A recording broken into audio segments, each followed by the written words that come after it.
¿Qué tal, amigos? Esto es Ciudades Puentes, soy Fico Villa, un 23 de febrero del 2021. En esta ocasión vamos a seguir tratando el tema de Bolivia con relación a las próximas elecciones que van a ser el 7 de marzo. Sin embargo, hoy nos vamos a ocupar especialmente de un hecho histórico que tiene que ver con la cultura y con la literatura. Nos estamos refiriendo a un polémico libro que sale en 1932 por un autor argentino ligado, digamos, un autor y ensayista argentino, ligado, digamos, a la geopolítica y que escribe en aquellos años un texto bastante polémico sobre la ciudad de Santa Cruz de la Sierra en Bolivia, refiriéndose al oriente boliviano como una nación independiente y totalmente desvinculada, digamos, de las características que tiene esa región con relación a la centralidad o al gobierno central de características andinas, digamos, más ligadas al Pacífico. Entonces, la idea es un poco hablar de este tema hoy que cobra importancia, ya que las tendencias históricas que representa esa publicación han sido tomadas posteriormente. De modo que, bueno, para eso tengo el gusto realmente de saludar a dos excelentes panelistas. Uno de ellos ya lo estoy viendo, también a Nino, el señor Alfonso Román, escritor, ensayista, y que nos va a dar unas cuantas luces seguramente sobre lo que es el aspecto político. Aquí también estoy con el historiador Nino Gandarilla, que ya es la segunda vez que está, y que también en este momento es candidato a vicegobernador por la agrupación Unidos en este momento. Así que les doy la bienvenida a ustedes, ya lo estoy mirando. Gracias por estar ahí, Alfonso, gracias por estar ahí, Nino. Y si les parece bien, vamos a la primera pregunta, más bien dirigida a Alfonso, porque yo sé que, Nino, te vas a ocupar más de la parte histórica. Entonces, bueno, la idea es preguntarle a Alfonso Román, el ensayista y reconocido columnista de medios, ¿qué significó este libro en 1932, en las postrimerías de la Guerra del Chaco, y por qué influencia después? Digamos, esa es un poco sería la pregunta, ¿no? Es decir, el gran interrogante de este libro que aparece y que en definitiva es tomado, digamos, por corrientes políticas y cívicas después. Adelante, Alfonso, adelante, gracias. Bueno, muchísimas gracias por esta entrevista. Creo que este libro aparece en un momento de un contexto histórico, en los preámbulos de una guerra entre Bolivia y el Paraguay. Pero considero que esta obra no ha tenido las mayores repercusiones desde el punto de vista histórico de generar una doctrina de orden étnico-cultural, geográfico, geopolítico, histórico o ideológico que motive o genere un movimiento de orden independentista en el país. Creo que ha sido solo un ensayo académico desde el punto de vista de la diferenciación que en ese momento había desde el punto de vista cultural y también territorial en términos de el oriente boliviano y el occidente de Bolivia. Pero carece, digamos, de una fuerza ideológica, doctrinaria, filosófica, que recoja de alguna manera algunos elementos, fuerzas, que permitan sobre esa base establecer un discurso, armar un ejército, organizar gobiernos, diseñar planteamientos, movilizar gente, generar un sentimiento de completa diferenciación con respecto al otro. Creo que el libro es como otros, un ensayo académico, ¿no?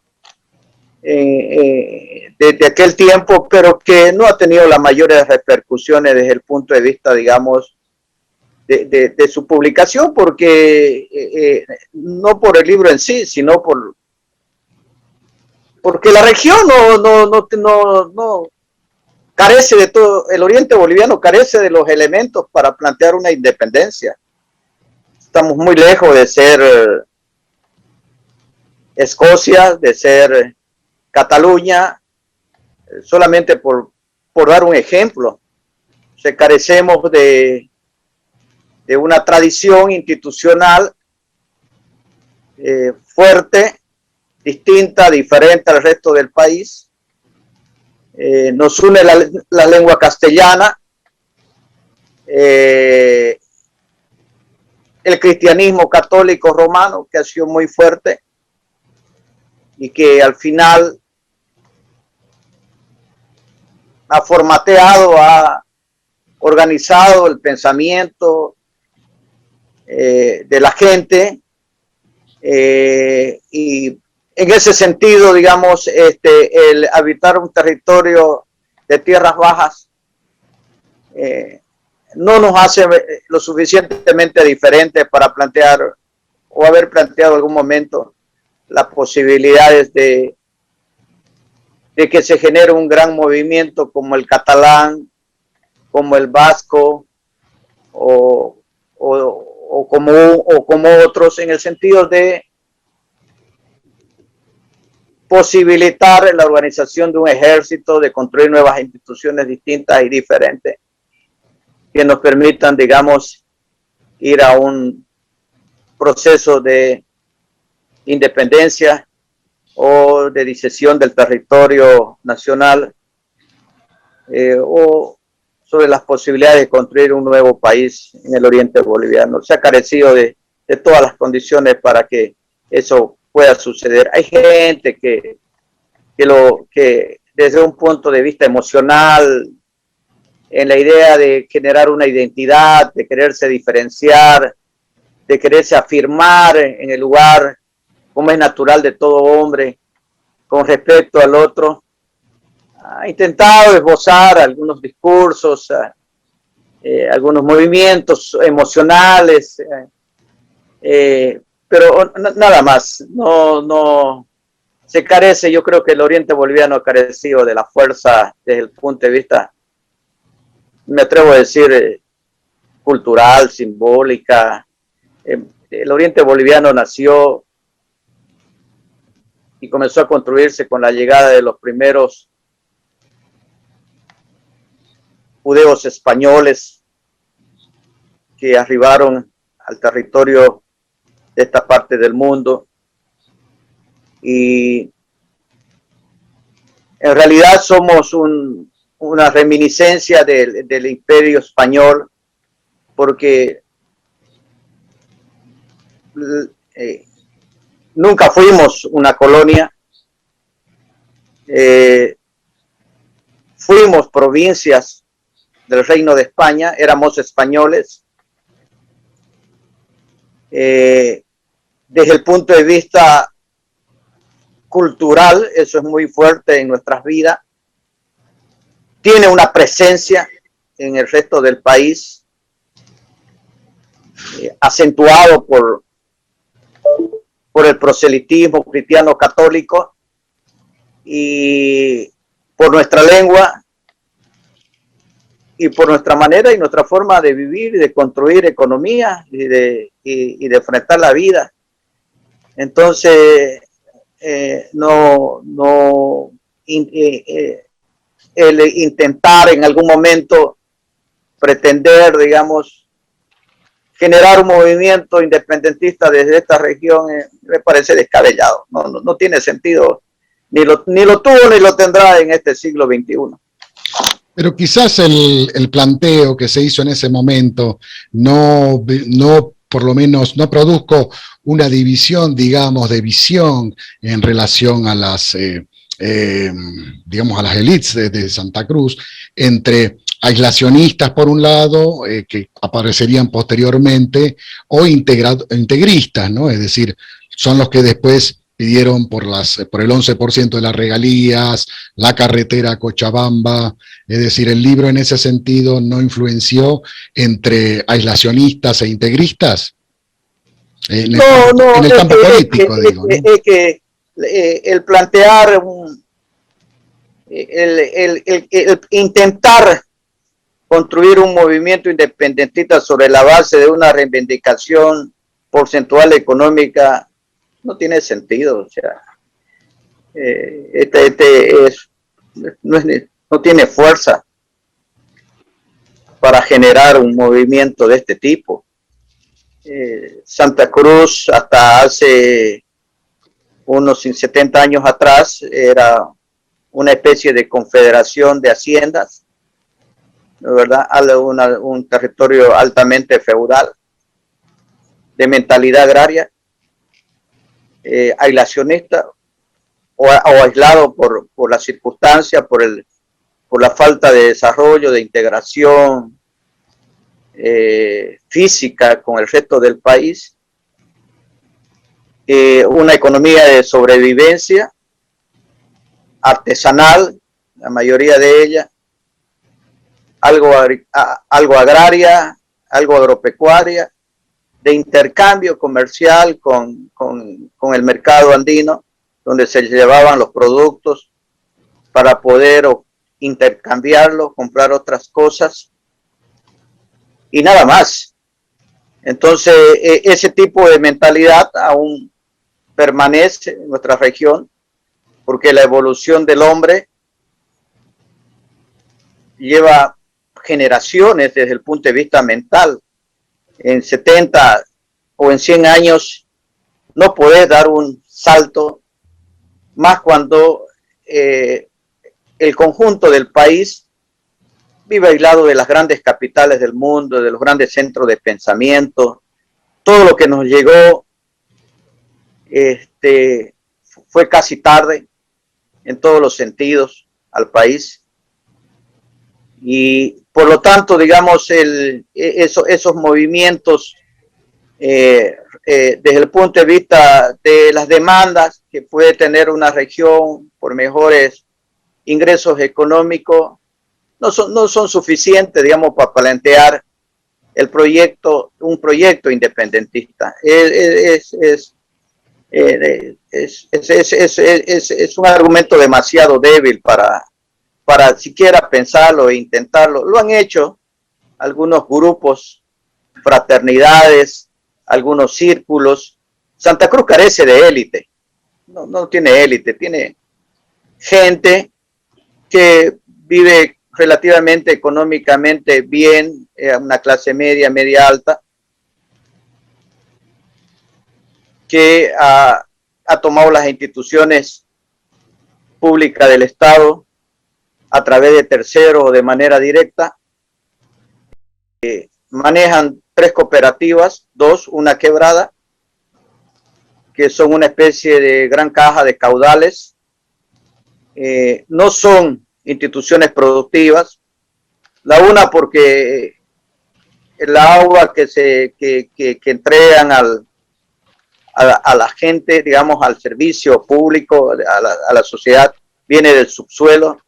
La otra es una transportadora de energía que no produce, y se han convertido en una especie de gobierno paralelo para mantener un estilo de vida, de subsistencia. Pero desde el punto de vista de una futurista, de un planteamiento, de un diseño, de un modelo de nación, eso no existe. Primero porque, y con esto termino, porque también nuestra academia es muy pobre. Tenemos unas universidades arcaicas, obsoletas, que son estados, son feudos, dentro de otros estados subsidiados, donde la ideología desde el punto de vista marxista, pero también feudal, es muy fuerte, y entonces no se cultiva el pensamiento, la creatividad, la innovación, la construcción de nuevas ideas. Entonces, las élites no solamente son economía, no solamente son recursos económicos, Las élites son corrientes de pensamiento y aquí no lo hay, no lo hay.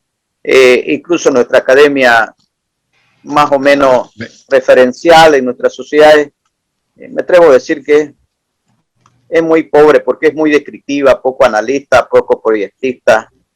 Se ha levantado con un pesimismo profundo, mi querido amigo Alfonso. Prácticamente está diciendo que la sociedad y el pueblo que se ha convertido en la locomotora de Bolivia, el único modelo que funcionó, no sirve para nada.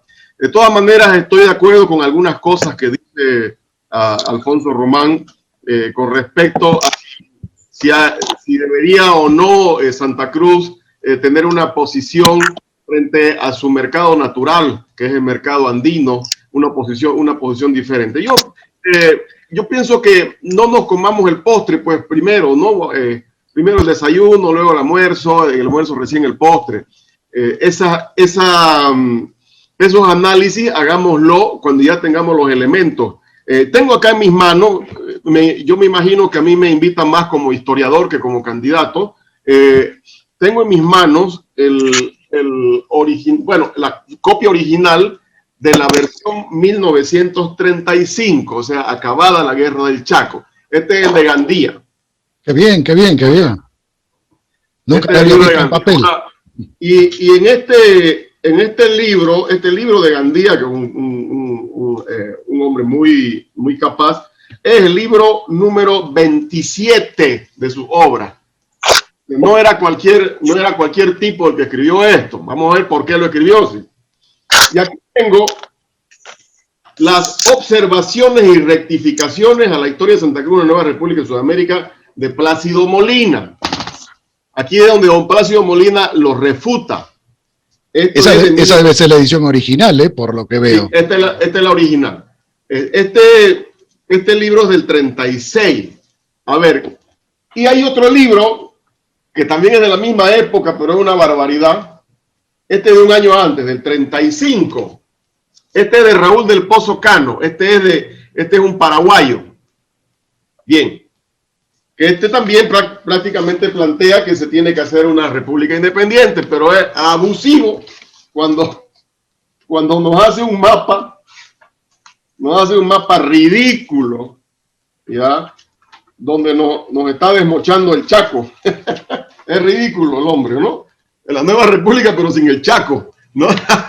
Entonces, bueno, esto nos dice que las circunstancias en las que se elaboran estos tres libros, el de Gandía, el de Raúl del Pozo y el de Plácido Molina, están condicionados a la guerra del Chaco. Porque la guerra, si bien es del 32 al 35, y estos son del 36, del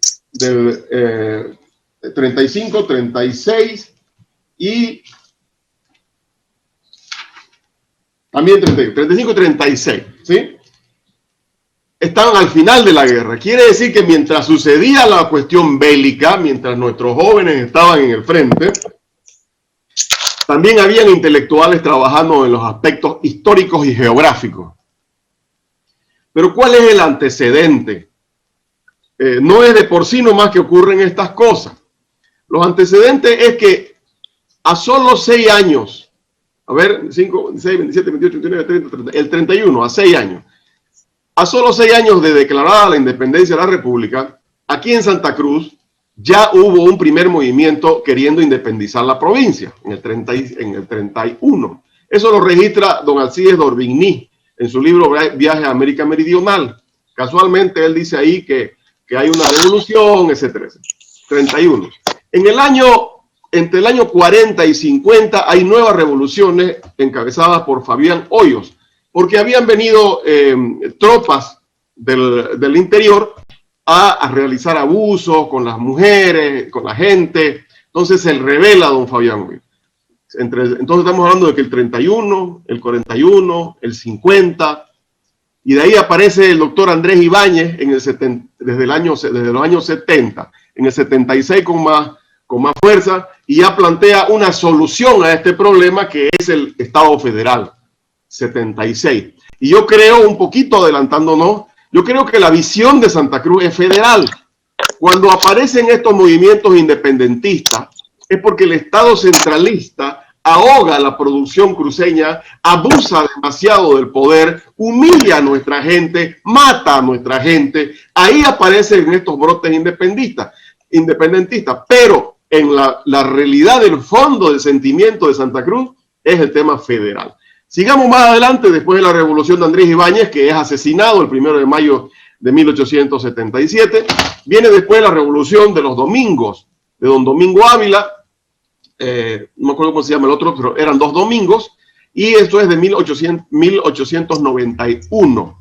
También vienen a sofocar, viene una invasión del ejército. Santa Cruz ha sido invadida unas 12 veces. El primer invasor es el mariscal Sucre, que manda ejército y manda matar cruceños. Y los únicos disparos que hace el ejército colombiano en lo que después fue Bolivia es matando cruceños. Entonces hizo antecedentes que no se los puede negar. Pero de todas maneras, en 1825 hubo un partido acá, representado por Seoane y Caballero, que incorporan a todo este gigantesco territorio con 5 provincias y integran a las otras 5 provincias del Alto Perú, o de las provincias altas, ¿no? La Paz, Cochabamba, Charca, Potosí, ¿no?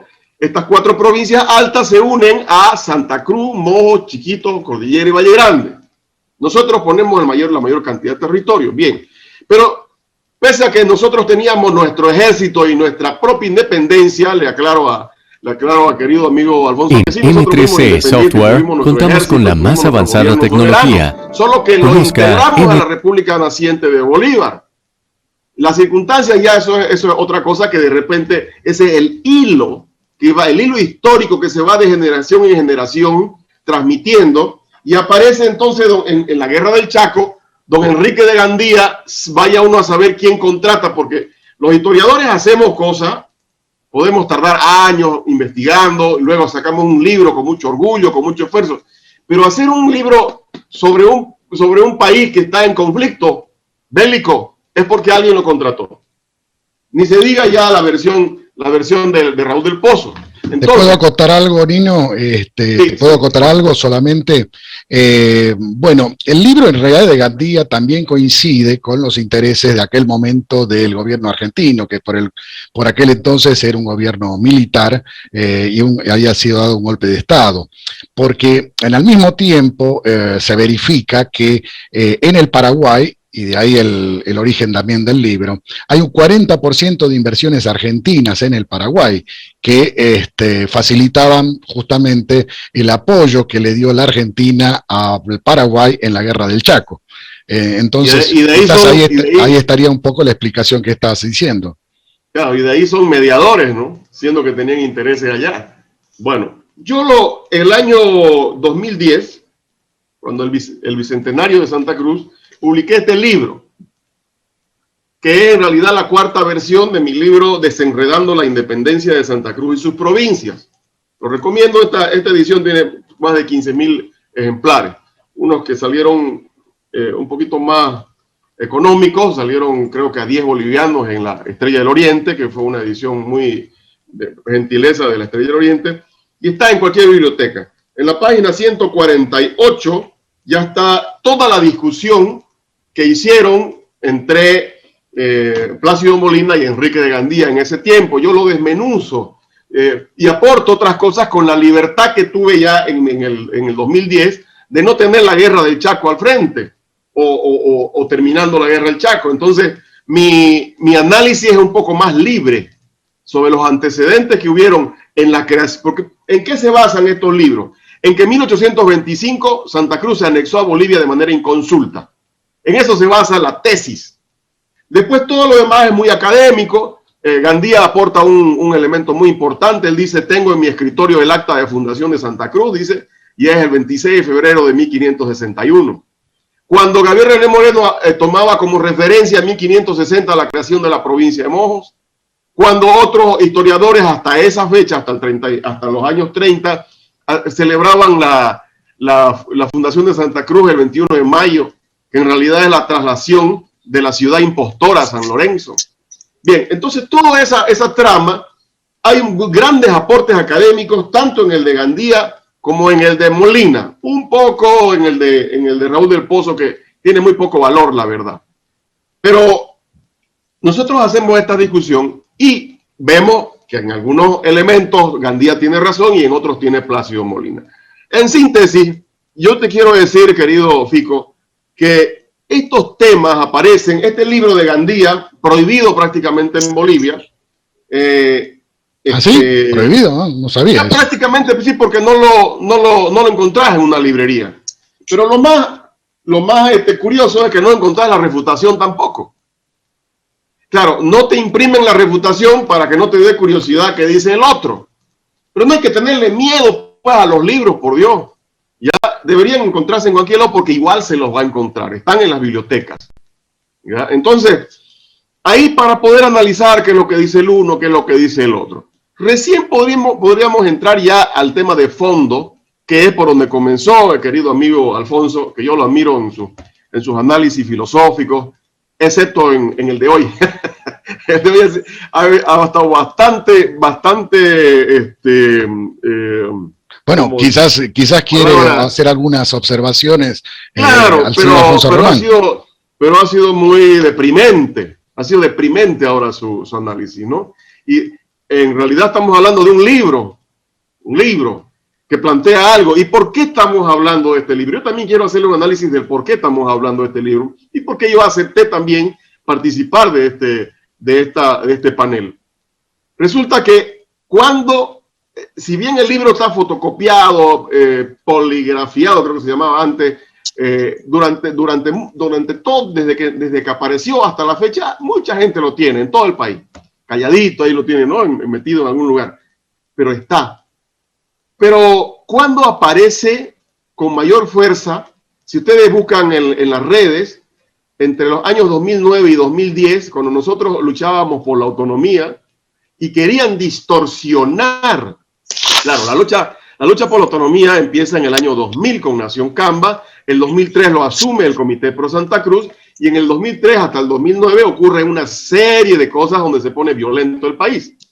Entonces, aparece hacia el año 2009, 2007, 2009, no recuerdo, en este momento no tuve tiempo de verificarlo en el YouTube, aparece un documental que habla de este libro, queriendo desvirtuar el movimiento autonomista, asociándolo con el contenido de ese libro, La Nueva República. ¿Un documental de qué origen, Nino? Obviamente del gobierno del MAS. Obviamente el gobierno del MAS, que quiere justificar meternos balas, siempre. Cada vez que hay un reclamo de Santa Cruz, federal, descentralizador, autonómico, ellos tratan de usar las fuerzas públicas, la militar y la policial, para aplastar cualquier movimiento en Santa Cruz. Y Santa Cruz lo que quiere es desarrollar Bolivia. Santa Cruz lo que quiere es hacer federal Bolivia.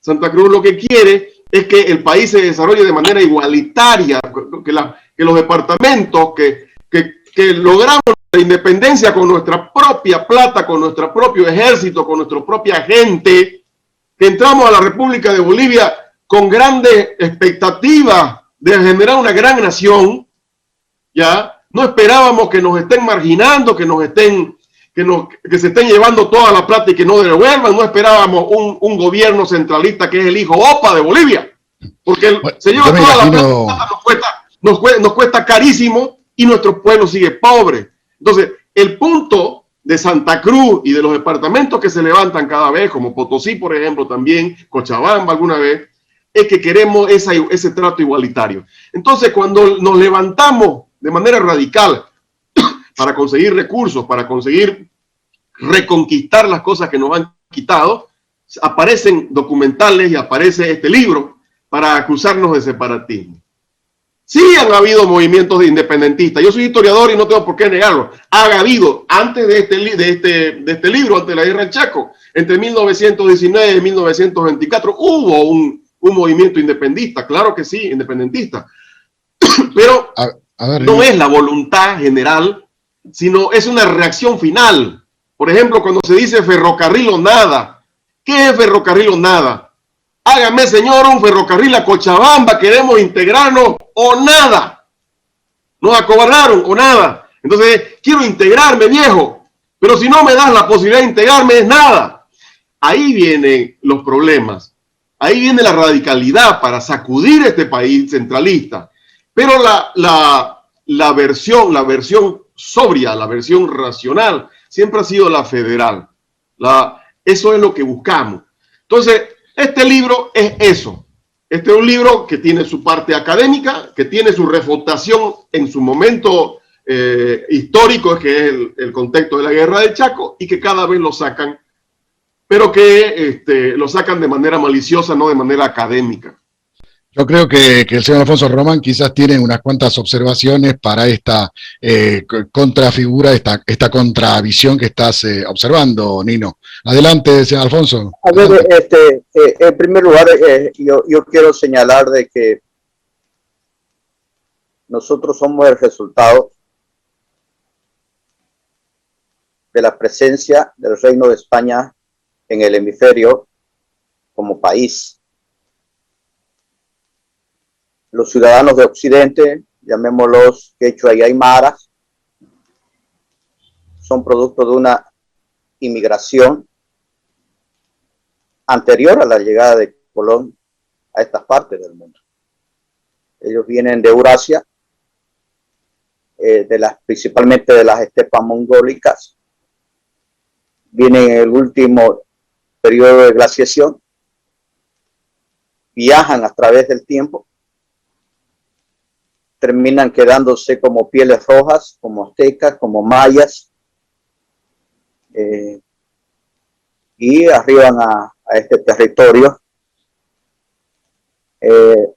principalmente en las tierras altas. Los ciudadanos que habitan las partes bajas, que viene a ser el oriente boliviano, su mayoría de ellos tienen una alta influencia desde el punto de vista étnico-cultural judeo-español. Y ese pensamiento económico llega a esta parte del mundo y es profundamente combatido por la Inquisición de la Iglesia Romana Católica. Y comienza a ser adormecido, dormido.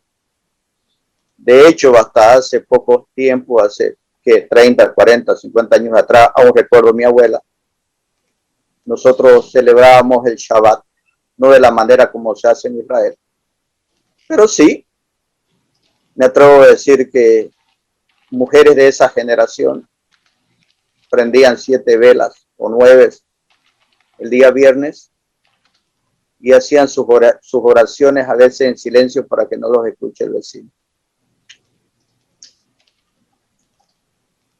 ¿Qué es lo que se constituyó en esta parte del mundo? Estoy hablando de la tierra de Mojo, del oriente boliviano. Una economía de hacienda muy rudimentaria, ya lo dije, donde estas unidades de producción eran pequeños estados. El patrón o el jefe o el dueño o el patriarca era el jefe de esta especie de tribu. Lo estoy diciendo desde el punto de vista bíblico, no despectivo, donde se desarrollaron y comenzaron a multiplicar comunidades que producían de manera básica una economía de sobrevivencia para poder comerciar con el resto del país. Nosotros somos, América se independiza porque hay un proceso de separatista, no independentista, separatista. Al final, la mal llamada guerra independentista es entre españoles, desde el punto de vista cultural.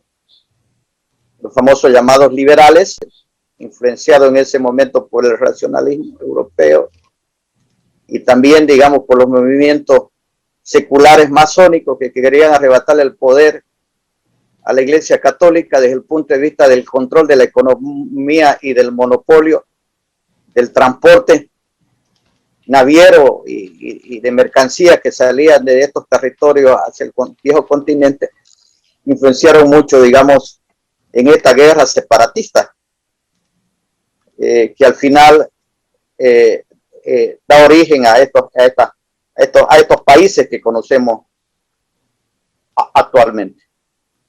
A mí me gusta hablar mucho del futuro.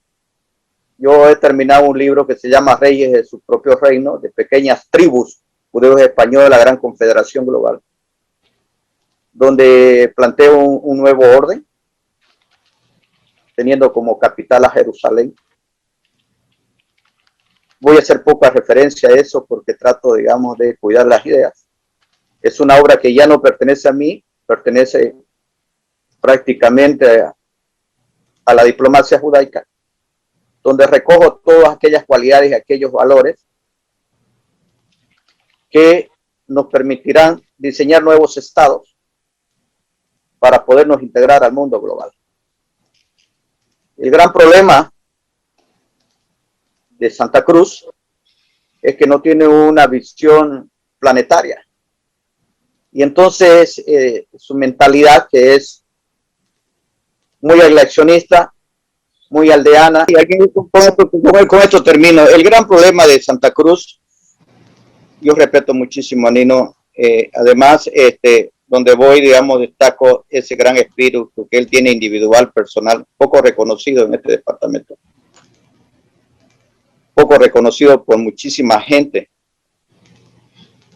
porque no es de su interés, porque hasta que no tiene visión global, no es modernista, que vive cómoda porque usufructúa del discurso desde el punto de vista político y el único pretexto, digamos, es que el centralismo es la causante de toda la pobreza que existe en la región, y eso no es cierto. Santa Cruz en este momento tiene la posibilidad de ser parte del gran mundo global. Bolivia también, sobre el diseño de nuevos estados, ya que los que tenemos responden a un diseño del periodo de la Revolución Francesa, son jacobinos, ¿no es verdad? No hace a la idiosincrasia, al pensamiento, a la esencia de la vida de los latinoamericanos, ni siquiera hablar de bolivianos, de los latinoamericanos en términos de sus orígenes de cuna. Y aquí es importante señalar de que en Santa Cruz no existe, y lo vuelvo a repetir, ningún modelo económico. Existe un capitalismo puro, salvaje, altamente individualista, producto de una tradición étnica cultural muy fuerte, puedo decir hasta entre comillas genética. Geopolíticamente traída por los grandes judeos españoles por esa conquista que vino a América, y por esa relación en el caso de los quechuas y el aymara con ellos desde antes del periodo de la Ruta de la Seda, y eso explica este empuje individual acumulativo de trabajo que no responde a un planteamiento, a una planificación. Es la acumulación de fuerzas de manera natural del hombre en su necesidad de construir riqueza. Y eso es lo que ha producido, digamos, el crecimiento económico, no solamente de Santa Cruz, sino del resto del país, en mayor y menor medida, por supuesto más en Santa Cruz y en Potosí, y en el resto por falta de infraestructura, de mayores condiciones, hay muchas explicaciones por eso. Pero creo que debemos recoger lo mejor que nosotros le podemos dar al mundo desde el punto de vista de lo que nos puede integrar con los grandes mercados, con el mundo global, con este nuevo orden que se está constituyendo, porque hay un nuevo orden liberal, racional, objetivo, realista en la humanidad, en el que debemos pertenecer. De lo contrario, vamos a seguir siempre siendo una especie de parque temático, ¿no es verdad? Con nuestras ideas ahí dando vueltas, que sirven para izar bandera, para los desfiles, pero nada más. Entonces, este es el tiempo de dar un salto, digamos, global, que nos reconozcan en el planeta porque somos capaces de construir, de innovar, de crear, de mostrar una identidad que nos permite ser ciudadanos universales. Es el tiempo yo llamo, de saltar la cerca de la aldea. Yo creo que hay muchas cosas en las obras en el caso, por ejemplo, de Gabriel René Moreno, un darwinista, un evolucionista. Ahí tenemos una cantidad de pensadores ahí del cual podemos recoger frases, palabras, pero que nos permitan proyectar un pensamiento hacia el futuro y que no sea, digamos, para alimentar instituciones arcaicas, obsoletas, tipos que viven, digamos, que viven una vida cómoda, económica, levantando estos tipos de discursos porque generan confrontación, diferenciación, sirven como pretexto para mantenerte encerrado en un estado de aislacionismo con respecto al planeta. Y yo, digamos, respeto todas las opiniones que puedan haber, pero tengo mi punto de vista. Y creo que, digamos, esta es una nueva era en que hay que recoger lo mejor de todos para diseñar. Primero, yo considero que en Bolivia me extraña que todavía no haya habido una gran revolución. Necesitamos un gran colegio constituyente, diseñar una nueva constitución para los tiempos modernos, con una mentalidad futurista, práctica, objetiva, de estas generaciones de estos tiempos. ¿Entiendes? Y que no son comunes a nosotros, sino al planeta, porque ahora nuestros jóvenes se conectan con diferentes culturas del mundo y eso no se puede conocer. No se puede uno, digamos, aislar de los contextos que existen. Gracias. Geopolíticamente, ¿en dónde se debería alinear entonces, Alfonso, Santa Cruz y Bolivia en este nuevo orden mundial al que te has referido? Sí, porque este es el tiempo, digamos, de las grandes confederaciones, de las grandes integraciones, de las grandes interrelaciones entre los pueblos, entre las culturas, entre las tecnologías, entre las academias. Esta es una nueva era. El federalismo que se estableció en América al principio, digamos, de la creación de la República, era porque no existía capacidad administrativa para controlar grandes territorios en ese tiempo. Entonces respondía a otro concepto. Ahora, digamos, tenemos grandes estados como Facebook, como Twitter, como Instagram, hay grandes redes sociales que son estados. Entonces, y como eso hay otros tipos de estados que se están constituyendo en el planeta. Entonces, hay que formar parte de eso, pero para eso tenemos que primero revisar lo que nosotros hemos construido como legado, que nos puede ser útil para articularlo. Eso está en mi libro, en esta obra que pronto va a estar Dios quiera, en Amazon.com, y que solamente existen 2 copias en borrador. Una la tiene el cónsul de Israel en Santa Cruz y otra está en Jerusalén. Entonces, porque es un trabajo si puedes llamarlo así, de consultoría, ¿no, verdad? Que yo he revisado y he recogido muchos elementos, no solamente de Santa Cruz, sino de América, y donde hay muchas cosas que coinciden, hay conductas, comportamientos, formas de vida que están conectadas incluso con el sur de los Estados Unidos, que hacen a nuestra vida. Imagínense la facilidad que tiene la gente del occidente del país para viajar a otro planeta sin saber inglés. Y los hombres van y van a China y hacen negocio, van a Corea del Sur, viajan a Malasia, viajan a diferentes partes del mundo. Y eso es importante, todas esas cosas hay que aprovecharlas. Son herramientas útiles para diseñar estos nuevos estados del futuro, que lo necesitamos, pero si seguimos con esa mirada, digamos, historicista, digamos, del victimismo, no vamos a llegar a ningún lugar. Creo que el error de Santa Cruz ha sido su autoencierro y no haber hispanizado Bolivia. Yo creo que no hispanizamos Bolivia. Nosotros lo que hicimos fue encerrarnos a sí mismos y no fuimos un pueblo de conquista. O sea, no. Y eso fue un gran error y es por eso que tenemos ahora un mestizaje muy fuerte en el departamento desde el punto de vista cultural, sanguíneo, si lo puedes llamar, que al final está diluyendo muchas cosas. gracias a Dios, la economía tiene un poder muy fuerte, la modernidad, la tecnología y la ciencia, y eso nos permite, digamos, mantener el equilibrio todavía, pero yo creo que el gran corazón, digamos, de ese judaísmo cristiano, de ese judaísmo bíblico, desde el punto de vista cultural, de ese judaísmo español, para expresarme mejor, está todavía vigente en Santa Cruz, está vigente en todo el país, ha hecho carne, forma parte de una forma de vida. No voy a hacer detalle de eso, está en el libro, y eso nos va a permitir dar un salto a la modernidad y podernos, digamos, integrar a estos nuevos estados que se van a ir construyendo en el planeta. Yo estoy convencido de que varios países van a desaparecer en el continente. Salvador, Guatemala, son países destinados a desaparecer. Todos esos países, digamos, fallidos van a desaparecer porque el mundo global se los va a tragar. Muchas gracias.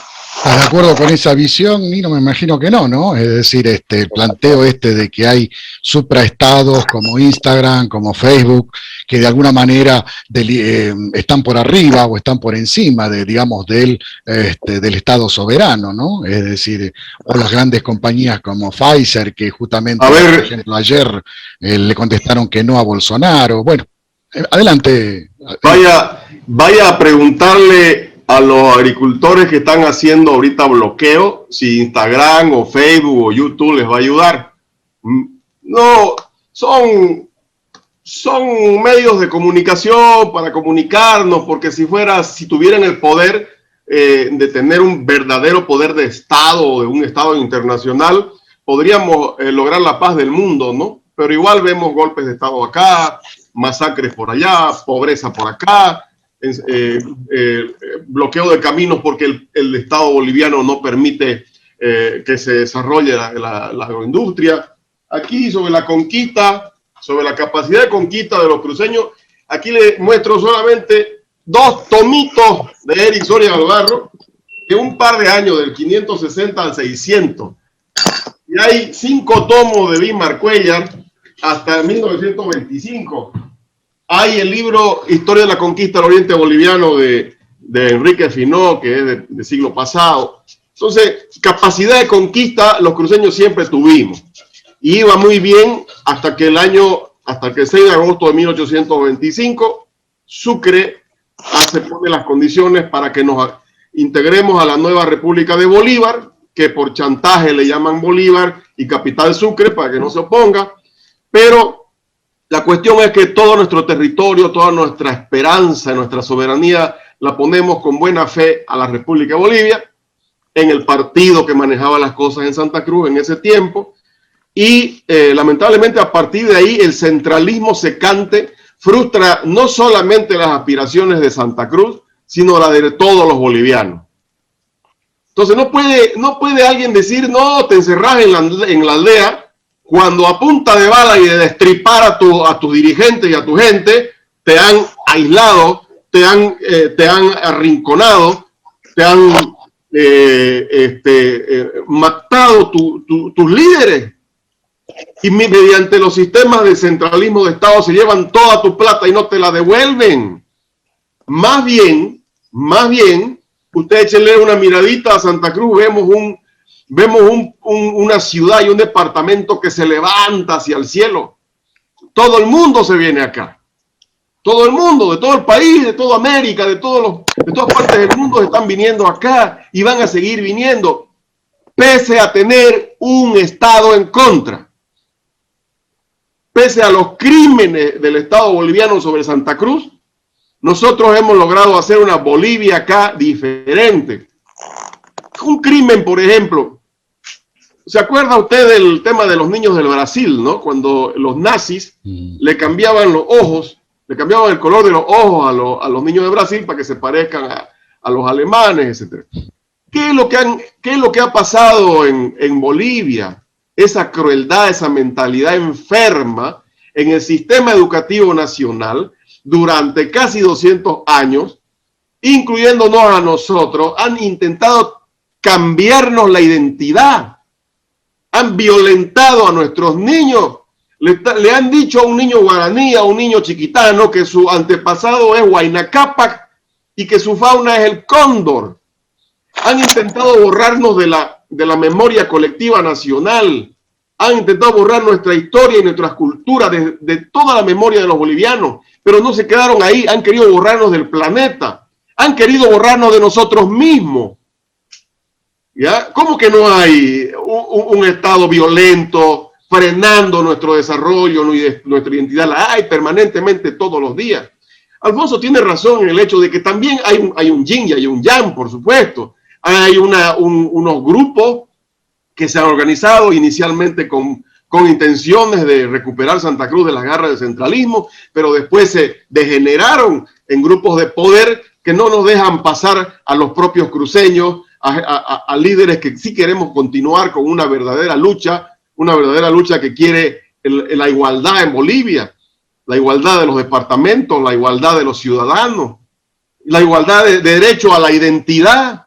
Un niño andino tiene que saber que los cruceños conquistamos el oriente boliviano. Un niño andino tiene que saber que nosotros tuvimos 3 batallas continentales que le garantizaron a América el más rápido acceder a la independencia cuando se la perdía en Florida, en Santa Bárbara y en el Pari.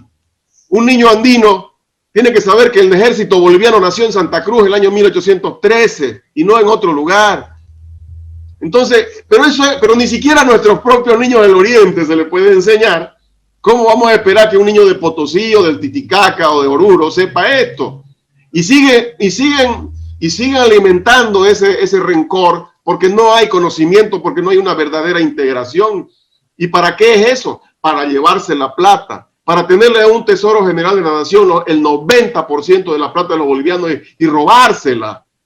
De eso se trata. Pero pese a eso, pese a tener un Estado en contra, pese a que recién hemos reconquistado un pedacito del Estado con las autonomías, aún no hemos recuperado nuestra cualidad federal, pese a eso Santa Cruz se levanta, pese a eso Santa Cruz se desarrolla. Hay un modelo de desarrollo que nos lo enseñó el fundador, Ñuflo de Chávez. ¿Cómo vino? Se viene de Asunción en una segunda incursión que hace porque ya había ido a Lima, es el primer hombre en el mundo que recorre Sudamérica de lado a lado, del Atlántico al Pacífico, y en el 58 está por la zona 58-59, el 24 de junio, la noche de San Juan, se le paran los asuncenos y le dicen, ¿dónde está el oro? ¿Dónde están las minas? ¿Dónde está el dorado? Entonces él le dice, no, nosotros hemos venido a poblar y desencantar la tierra. ¿Qué significa eso? Poblar, poner seres humanos en la tierra y hacerla producir. Él no vino por el dorado de color oro ni de color plata, vino por el dorado de color verde, esmeralda, de tierra, de naturaleza, de producción agropecuaria. Él ya conocía las minas, ya sabía quiénes estaban extrayendo allá. Cuando se encuentra con Andrés Manso ese año, cerca de Río Grande, Manso esclavista, venía a buscar esclavos para las minas. Y Ñuflo de Chávez era antiesclavista, porque él decía, incluso documentado está, él decía, esta es la tierra de los indios. Nosotros venimos a poblar, no a despoblar. Entonces él funda Santa Cruz de la Sierra el 26 de febrero de 1561 en un pacto con los Gorgotoki. No hay situación de guerra en ese momento. Hay un pacto de paz. ¿Pero qué había pasado? En el 60 había estado en Lima, cuando pasa por el Alto Perú, se entera de que había un enfrentamiento armado, incluso entre los pizarristas y la Gasca, el enviado del rey, y le ofrecen a Ñuflo de Chávez ser virrey del Perú. De hecho, porque eso es lo que ocurría, se estaban peleando para asumir el virreinato. Los pizarristas querían tumbarlo al que estaba oficialmente colocado. Entonces, Ñuflo de Chávez dice, no, yo no quiero ser virrey del Perú. Se vuelve a fundar Santa Cruz. Entonces era la visión. ¿Y qué hace?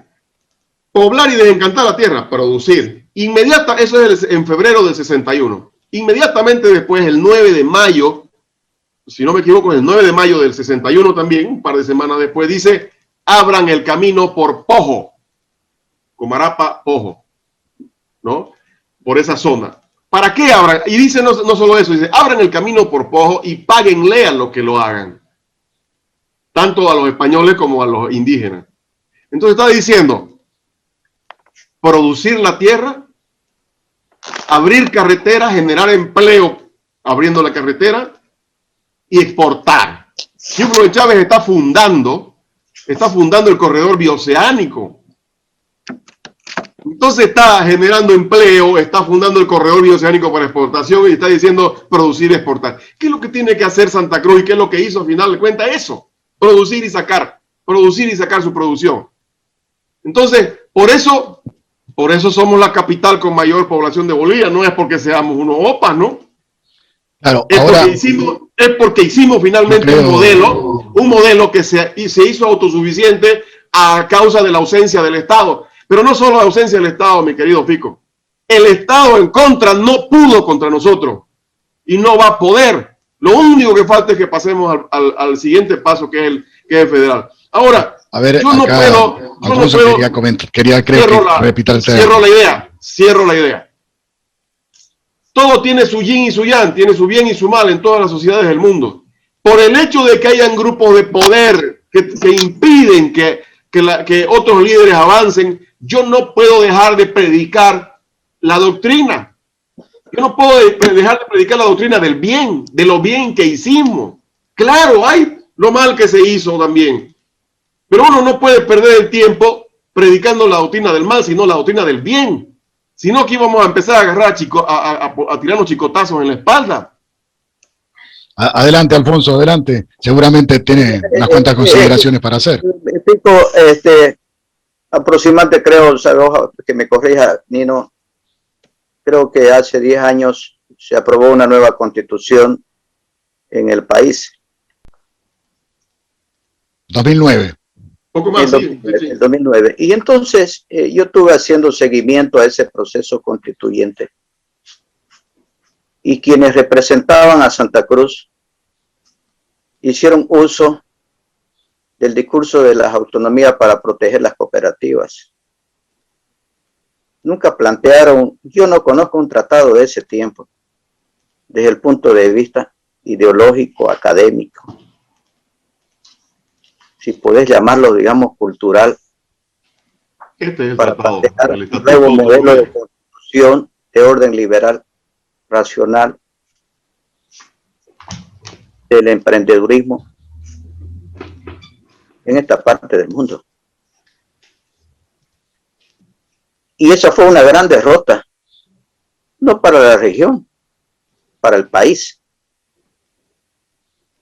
porque carecimos de intelectuales que tengan una visión mayor desde el punto de vista de la conquista de los hombres en estos tiempos, que se hace a través de nuevas corrientes de pensamiento, de plantear sueños, nuevas visiones.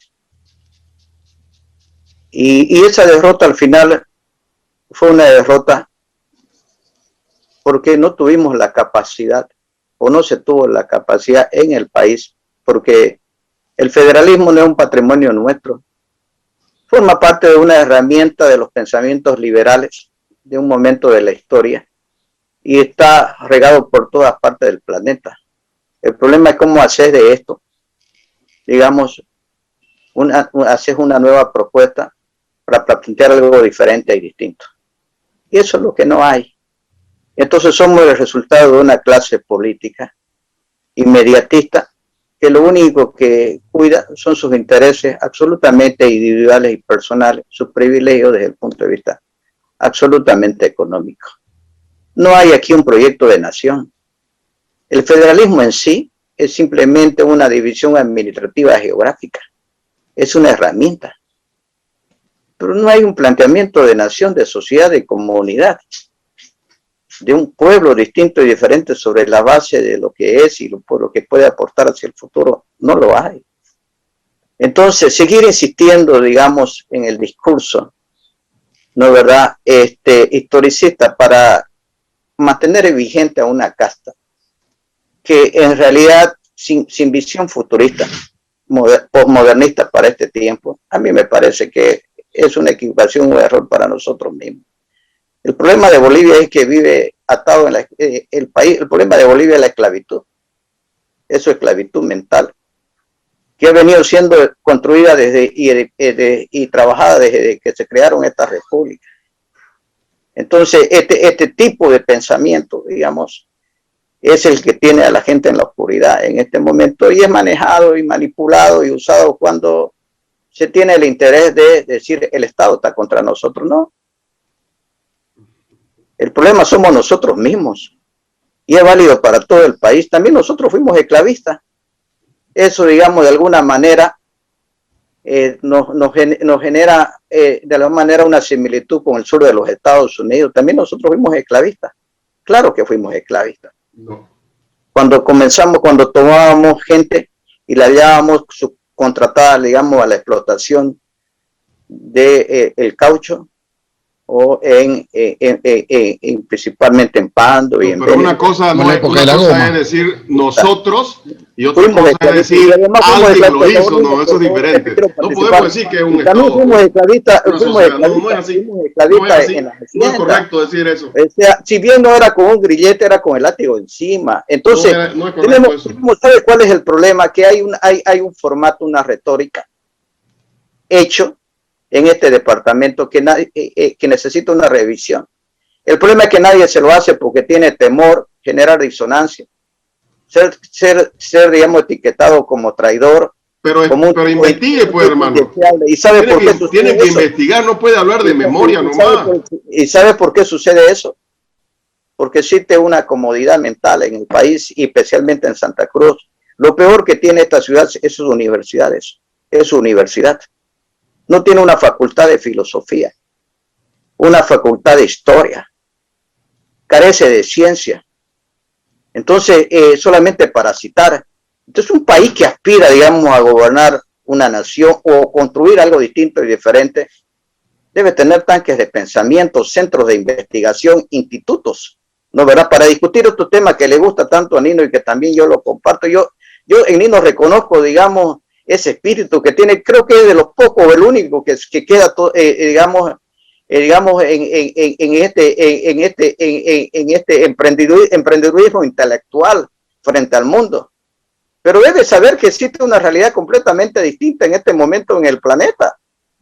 El mundo está cambiando a unos saltos vertiginosos. Pronto tendremos vehículos levitando en las calles, ¿no, verdad?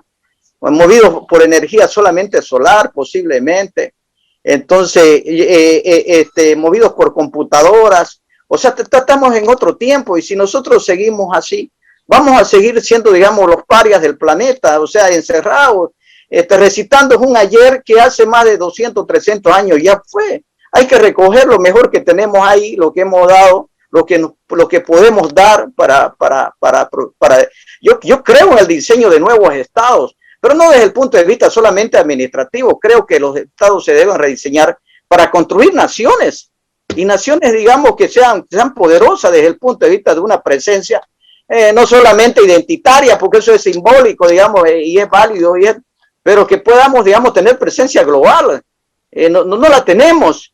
Si no, pregúntenle a los argentinos por qué han ido perdiendo su presencia en el mundo, los brasileros, que son, digamos, los más distintivos que ha habido, a los uruguayos, a los chilenos, pregúntenle por qué en este momento están tratando de sacudirse de esta realidad, de esta crisis, para dar un salto hacia el futuro, porque si no lo hacen, vamos a quedar prácticamente, vamos a perder presencia como nación, como pueblo, como cultura, como aporte. Y yo creo que, digamos, hay que recoger lo mejor de lo que han dado nuestros intelectuales, nuestros pensadores, ¿no, verdad? Lo que se ha construido, lo que hemos dado, lo cual es decir otros aportes, y sobre eso diseñar cosas distintas y diferentes hacia el futuro.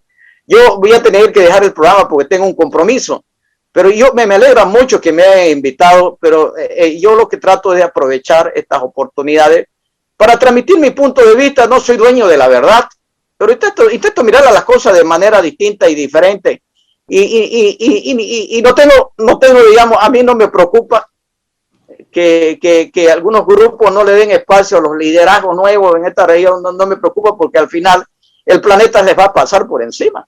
El tiempo, ni me preocupa. Ni me preocupa porque la historia los va a aplastar. La historia te aplasta si vos seguís con una mentalidad feudal en un siglo XXI posmoderno, digamos, donde se están diseñando otras cosas. Está destinado a morir. El gran imperio otomano comenzó a caerse cuando fue la Primera Guerra Mundial a caballos y no se dio cuenta que ya había estallado la revolución industrial. Entonces, si no asumimos los imperios se caen por no evolucionar, por no crecer, por no avanzar. Claro, entonces, bueno, para ir cerrando el tema, a ver, aparentemente el tema que plantea Alfonso Román es esta posmodernidad donde los estados-naciones se ven con sus facultades y sus atributos bastante recortados ante una modernidad tecnológica y financiera, agregaría yo, que va en desmedro. Como ese planteo un poco que creo que sintetiza a Alfonso Román. ¿No? ¿Qué te parece, Nino, si cerrás el bloque con, digamos, con una respuesta a todo esto? Me imagino que no lo ves de esa manera. En realidad yo admiro la dedicación que le da Alfonso al análisis de la realidad. Por ahí un filósofo dijo, el filósofo no solo debe interpretar al mundo, sino cambiarlo. Esa es mi posición. Yo también entiendo filosofía, yo también analizo, yo también leo filosofía, también escucho a Alfonso, lo escucho también a Roberto Barberí, leo también nuestros filósofos clásicos como Manfredo Kempf, como Mamerto Oyola, son grandes filósofos que han nacido en Santa Cruz de la Sierra, en el oriente boliviano. Pero bueno, yo tengo que ir no solo a la interpretación de la realidad, sino al cambio de la realidad. Y evidentemente me encuentro con estos bloqueos de los que habla Alfonso, que son de grupos de poder que muchas veces no me dejan pasar, pero yo no me rindo. Porque lamentablemente, luchar contra el centralismo boliviano es todo un problema, hay que darle una dedicación. Pero luchar contra el centralismo y además luchar contra tu propia gente que no te da paso, evidentemente es doble el esfuerzo. Lo que hace el filósofo, como Nietzsche, que se va a una cueva a pensar mejor, pues no, se ahorran la fatiga que yo tengo diaria. Ese era Platón. Entonces, Nietzsche también termina en una cueva con una víbora y un águila, ¿no? Entonces, de pronto dice, resulta que aquí yo veo puro lisiado, los lisiados al revés le llama, unos tienen una oreja, pero su cuerpito es pequeño, algunos tienen todo, pero algo muy, muy grande y el cuerpo pequeño, ¿no? Al revés de los lisiados. Bueno, entonces va caminando y finalmente, como se acobarda de todo el mundo, se encierra en una cueva a filosofar. Es una opción de vida, es una opción de libertad, pero otros seguimos en la cancha. Porque si el bien deja de luchar, el mal avanza. Entonces está bien, tenemos de referencia a nuestros pensadores, pero algunos también tenemos que pensar y actuar. Y ahí está la brega, y ahí dedicamos nuestra vida, nuestros recursos. Ahora, no podemos pensar en un futuro sin tener identidad. Las grandes potencias, Japón, China, tienen su identidad. No es que se encierran en su identidad milenaria de atrás y se quedan ahí, no. Sino que conservan su identidad, pero a la vez la tienen como sustento de amor, de cohesión cultural para ir hacia adelante. Entonces los pueblos que no tienen identidad, que no tienen una sociedad organizada, van a ser barridos por el planeta, por el resto. Entonces tiene que haber un pueblo organizado con identidad que pueda avanzar hacia adelante. En Bolivia, cuando hablan de un Estado plurinacional, lo condenamos obviamente porque fue el MAS el que puso eso, pero en realidad, ¿por qué Nación Camba no aprovechó la plurinacionalidad de Bolivia? Yo cuando reclamo de que no se le cambie la identidad a nuestros niños como le cambiaban el color de los ojos a los niños de Brasil, estoy diciendo, aquí ninguna nación tiene que imponerse sobre otra. ¿Acaso no es plurinacionalidad eso? Estamos ejerciendo derechos que tenemos históricos y que afortunadamente están en la Constitución, pero que todavía no hay por esos problemas del mismo que habla Alfonso, que el poder cruceño está en manos de personas que no tienen la formación necesaria en lo histórico, en lo cultural, en la formación personal, es decir, yo represento a una civilización y quiero que perdure y que se desarrolle y quiero compartirla con todo el país y con América. Bueno, yo trato de hacer eso y llegaré hasta donde me permita Dios, hasta donde mis esfuerzos logren avanzar, pero no me voy a rendir nunca. Muchas gracias, Nino. Se nos está acabando el tiempo del programa, así que, Alfonso, por favor, puedes cerrar cortito, que ya estamos terminando el bloque. Yo un cariño, un gran abrazo a Nino. Yo entiendo su ímpetu. Varias tertulias y conversaciones he hecho referencia a su nombre. Vuelvo a insistir, debería ser mejor aprovechado, debería ser financiado, tener una vida pagada para seguir, digamos, investigando, recopilando, dejando documentos y trabajando en lo que él cree y hace. Yo no estoy encerrado en la cueva. Rey en su propio reino es una obra ideológica. Tendré una página, un diseño, hay una bandera que se va a proponer, unos símbolos, unos planteamientos base de lo que deben ser estos nuevos estados, pero todo es paso a paso y sé que en ese camino Nino va a ser un gran aporte porque encontrarán muchos elementos de los cuales él ha investigado y que no hacen solo a Santa Cruz, hacen al continente americano. Este es el tiempo de dar un paso hacia adelante y gracias a Dios estamos viviendo, gracias a la tecnología, tenemos ahora sociedades más democráticas donde podemos subir los pensamientos, las ideas, los planteamientos y no necesitamos pasar por el filtro de mucha gente que a veces, digamos, tiene una vida cómoda, anticuada, desfasada en el tiempo. Yo agradezco, digamos, esta oportunidad que me da por haberme entrevistado. Un gran abrazo a Nino. La verdad que muchísimas gracias a los dos. Ha sido un debate muy lindo. Muchísimas gracias a los dos. Se nos acabó el tiempo del programa, así que realmente después del 7 de marzo seguramente espero que nos volvamos a encontrar porque el soberano va a hablar y seguramente vamos a tener que decir unas cuantas cosas. Muchas gracias, Alfonso Román. Un abrazo, Alfonso, un abrazo, Fico. Muy buena suerte en las elecciones, que porque Nino también es candidato a vicegobernador por la agrupación Unidos. Así que muchas gracias a los dos, riquísimo el debate y será hasta la próxima. Hasta luego. Que sigan bien.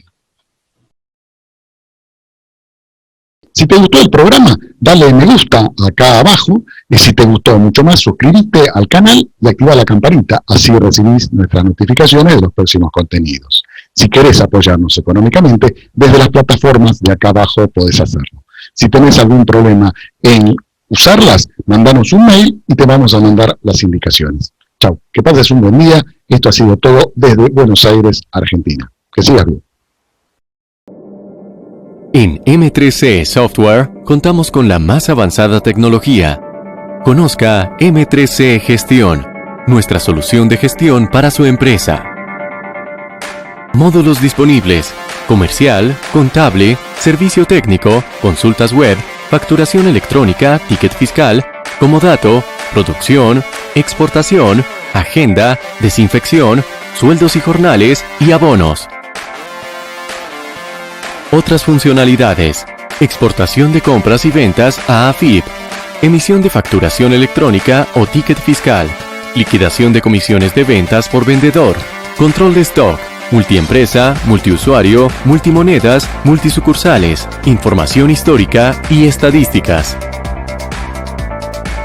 M3C Software. www.m3c.com.ar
Wow TV, algo nuevo por conocer.